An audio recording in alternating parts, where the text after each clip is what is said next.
Selamat pagi pemirsa, apa kabar Anda hari ini? Senang sekali dapat menjumpai Anda dalam berita Papua hari ini. Saya Yuni Rumbarar bersama tim redaksi telah menyiapkan sejumlah berita menarik dan aktual untuk Anda. Berikut 3 berita utama.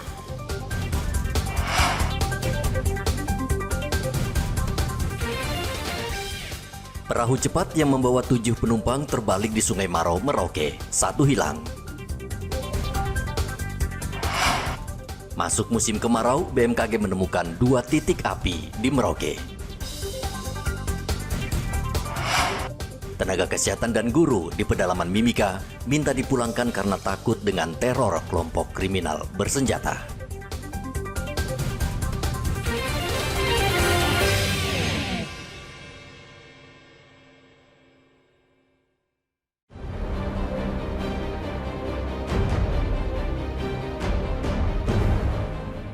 Sebuah speedboat dengan 7 penumpang terbalik di Sungai Maro, Kabupaten Merauke, Papua Selatan. Speedboat saat itu membawa perbekalan untuk kapal yang berada di Muara Maro. Perahu cepat itu mengalami mati mesin dan terbalik. Kepala Operasi SAR Merauke, Reza Afrianto, mengatakan tim SAR langsung bergerak dan berhasil menyelamatkan 6 orang, sementara 1 penumpang hilang. Dalam kecelakaan kapal, satu speedboat yang terbalik di sekitar Sungai Maro. Sampai dengan hari ketiga ini masih 1 orang korban yang belum ditemukan. Untuk rencana operasi pada hari ketiga sesuai dengan perhitungan dan prediksi SARMAP difokuskan di Sungai Kumbe, kemudian di pesisir pantai Kumbe sampai dengan Demade dengan melibatkan baik unsur darat maupun unsur laut. Kondisi angin kencang di sekitar lokasi membuat sedikit kendala tim SAR dalam melakukan pencarian. Tim SAR masih memiliki waktu sepekan untuk mencari korban sebelum operasi pencarian ditutup. Muhammad Ridwan melaporkan dari Merauke, Papua Selatan.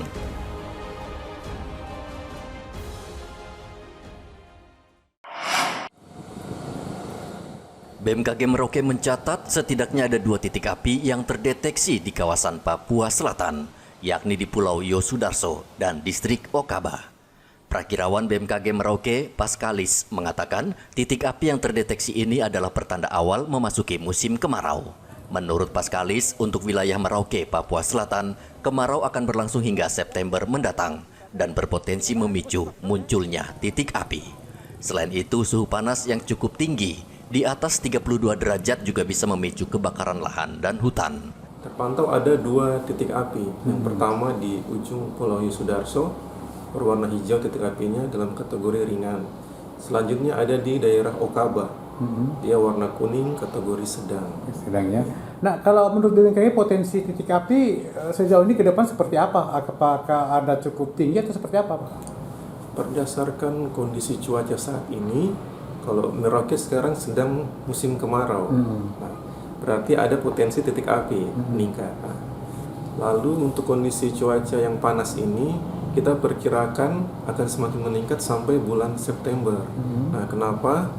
Nanti di bulan September itu, dalam pergerakan matahari itu, matahari tepat berada di atas khatulistiwa, di atas wilayah Indonesia, sehingga nanti ada peningkatan suhu, akan lebih panas dari biasanya. Berapa derajat itu, Pak? Biasanya akan meningkat sampai 34, mungkin bisa sampai. Nah, dan setelah itu, saat matahari ada di atas wilayah Indonesia, itulah saat-saat dimana terjadinya cuaca ekstrim biasanya, atau kita sebutnya musim pancaroba. Itu cuaca ekstrimnya itu nanti di mana, di laut kah, di mana? Cuaca ekstrim yang sering terjadi saat musim pancaroba atau peralihan musim itu biasa yang sering terjadi adalah angin puting beliung biasanya. BMKG juga memperkirakan pada bulan September mendatang akan terjadi cuaca ekstrim seperti angin puting beliung. Muhammad Ridwan melaporkan dari Merauke, Papua Selatan.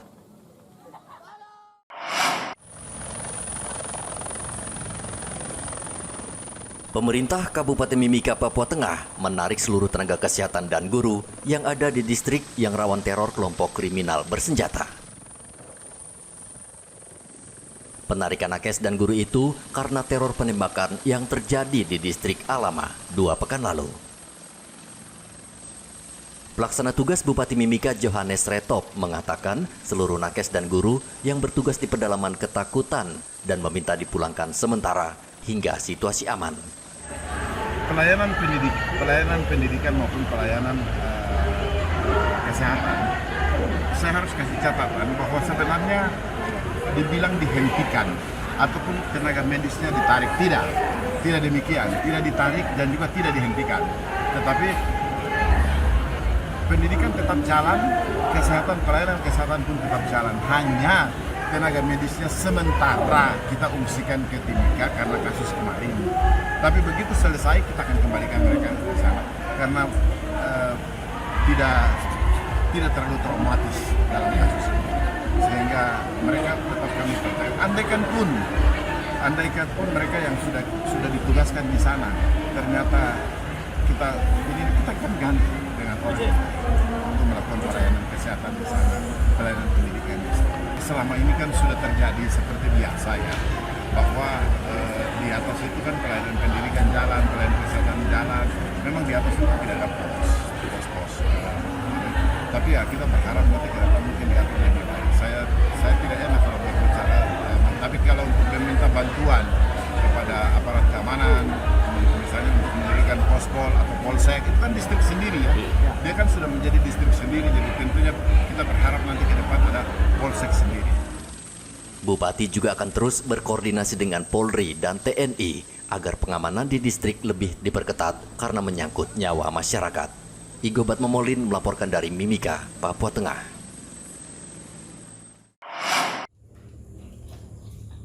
Pemerintah daerah Kabupaten Mimika sampai saat ini masih menutup pasokan ternak sapi dari luar Mimika. Virus mulut dan kaki yang menyerang ternak sapi di beberapa daerah di Indonesia menyebabkan pemerintah Kabupaten Mimika hingga saat ini masih belum mengizinkan adanya pasokan sapi. Sementara untuk pasokan daging sapi yang didatangkan dari Surabaya dan Jakarta, Dinas Peternakan menerima dengan syarat pemeriksaan surat diperketat. Tentang penutupan pemasukan sapi dari Merauke, memang kita tutup. Sudah ada edaran Bupati yang nggak boleh dari Merauke. Tetapi kalau untuk daging sapinya itu kan ada dari luar ya, dari Surabaya, dari Surabaya Jakarta. Ya. Itu kan setiap pemasukan produk asal ternak itu harus melalui pengujian laboratorium dan itu ada surat keterangan kesehatan hewan juga. Sapi hidup untuk saat ini memang hanya ada beberapa daerah yang artinya kita tidak buka secara bebas ya, karena kita melihat daerah-daerah yang bebas suatu penyakit tertentu itu saja yang boleh masuk. Sejauh ini Kabupaten Mimika sendiri masih aman dari serangan virus mulut dan kaki. Igobat Momolin melaporkan dari Mimika, Papua Tengah.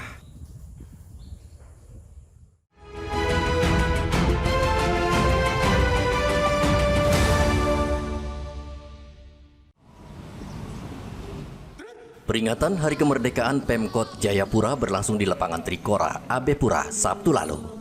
Upacara detik-detik proklamasi itu diikuti seluruh aparatur sipil negara, pelajar, dan Polri serta TNI. Penjabat Wali Kota Jayapura Christian Sohilait usai upacara memberikan penghargaan Satya Lencana kepada aparatur sipil negara yang telah mengabdi 30 tahun untuk negara. Ini negara kita. Siapa yang punya kewajiban untuk mengisi segala hal yang berkaitan dengan mau Indonesia baru kah, mau Indonesia apakah, tapi siapa yang berkewajiban untuk mengisi itu? Kita. Mari kita terus berprestasi di pendidikan, di kesehatan, ekonomi kita harus semakin baik. Tapi yang lebih penting daripada itu, pilkada tanggal 27 November harus sukses. Mari kita jaga bersama. Sementara itu di Papua Barat Daya, pemerintah provinsi menggelar upacara di Pulau Dom. Provinsi Papua Barat Daya yang merupakan provinsi termuda di Indonesia memilih lokasi upacara di pulau agar lebih mendekatkan diri dengan masyarakat yang jauh dari kota. Penghormatan kepada Sang Merah Putih. Usai upacara, penjabat Gubernur Papua Barat Daya membagikan bantuan sembako kepada warga yang sebagian besar adalah nelayan. Dan termasuk pemerintah Indonesia, ini juga menjadi daerah pusat pemerintahan setempat setingkat distrik di sini. Karena itu saya dengan semua teman-teman di Pemprov telah menyepakati, telah menetapkan bahwa kita akan merevitalisasi Velodrome ini sebagai salah satu situs bersejarah kota tua yang ada di wilayah Paraburu, ya, khususnya di provinsi Papua Barat Daya. Jadi kita akan memperbaiki lapangannya, kita akan perbaiki pelabuhannya, kita akan membuat ini jalan-jalan yang ada di sini, jalan-jalannya, termasuk juga pembangunan skala prasarana yang lain, ya, yang ada di sini yang selama ini nampaknya kurang mendapat perhatian. Insya Allah mulai sesudah Agustus ini momentum awal dan kita akan langsung melakukan kegiatan-kegiatan di Velodrome ini. Sementara itu di Kabupaten Nabire, Provinsi Papua Tengah, Pemprov menggelar upacara peringatan Hari Kemerdekaan di lapangan Sapta Marga, Kodim Nabire. Penjabat Gubernur Papua Tengah, Ripka Haluk, bertindak sebagai inspektur upacara. Secara umum, upacara Hari Kemerdekaan yang digelar di 6 provinsi di tanah Papua berjalan lancar dan aman. Tidak ada gangguan seperti yang diisukan sebelumnya, adanya gangguan dari kelompok bersenjata. Tim Liputan melaporkan dari Jayapura, Sorong, dan Nabire.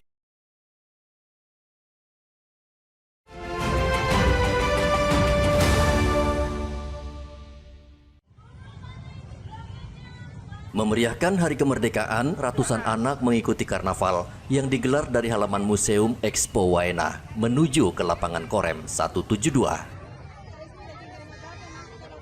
Anak-anak mengenakan pakaian profesi, mulai dari tentara, polisi, dokter, hingga pemadam kebakaran. Jalan Waena macet karena selain ada ratusan anak, orang tua juga ikut mendampingi anak mereka yang masih duduk di bangku taman kanak-kanak.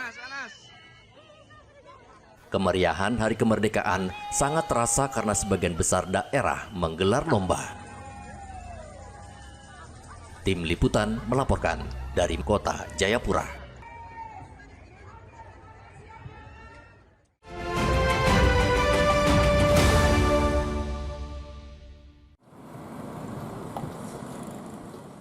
Momen inilah yang ditunggu-tunggu warga binaan kelas 2 Merauke.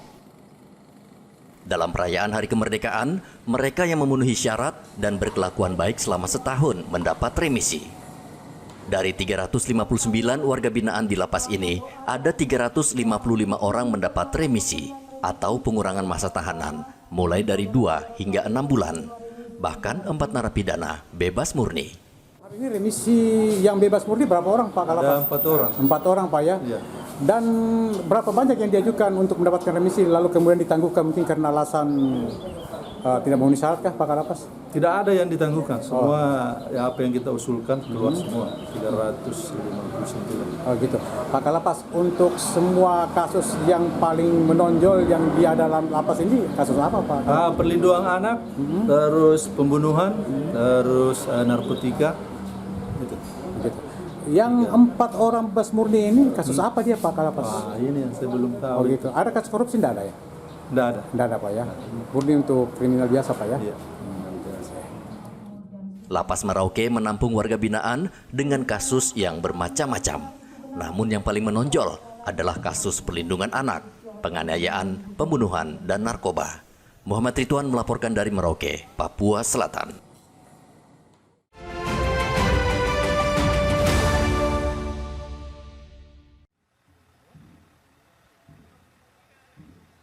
Perayaan Hari Kemerdekaan Republik Indonesia di Provinsi Papua Tengah menjadi momen bersejarah. Bagaimana tidak, pada perayaan kali ini, penjabat Gubernur Papua Tengah, Ripka Haluk, mempersembahkan pesawat Transnusa bagi masyarakat Papua Tengah.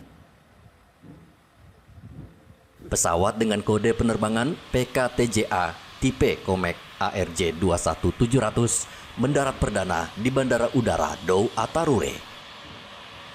Ripka Haluk mengaku membutuhkan perjuangan dan waktu yang panjang untuk membawa pesawat ini ke Provinsi Papua Tengah.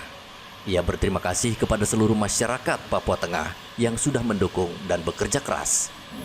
Bahagia dan senang karena apa yang masyarakat rindukan kami urus terwujud pada hari ini. Ya, pemerintah Provinsi Papua Tengah memberikan kado istimewa kepada masyarakat Papua Tengah bersama dengan tim Transnusa.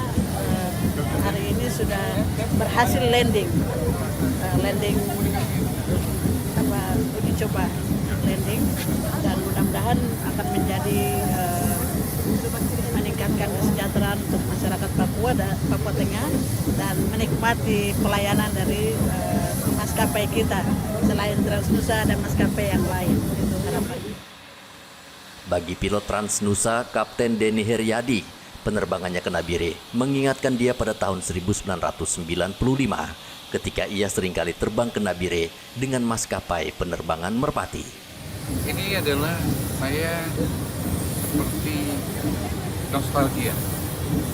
Tahun 1995 saya sering terbang ke Nabire. Waktu itu saya terbang ke Merpati, dan sekarang ini adalah nostalgia bagi saya. Pada saat itu saya berjanji sama diri saya sendiri, saya apakah bisa membantu untuk memajukan ekonomi di Nabire dan juga masyarakat di sini. Ternyata saya terkabul doanya. Terima kasih. Pesawat ini akan melayani penerbangan Sorong, Nabire, Jayapura.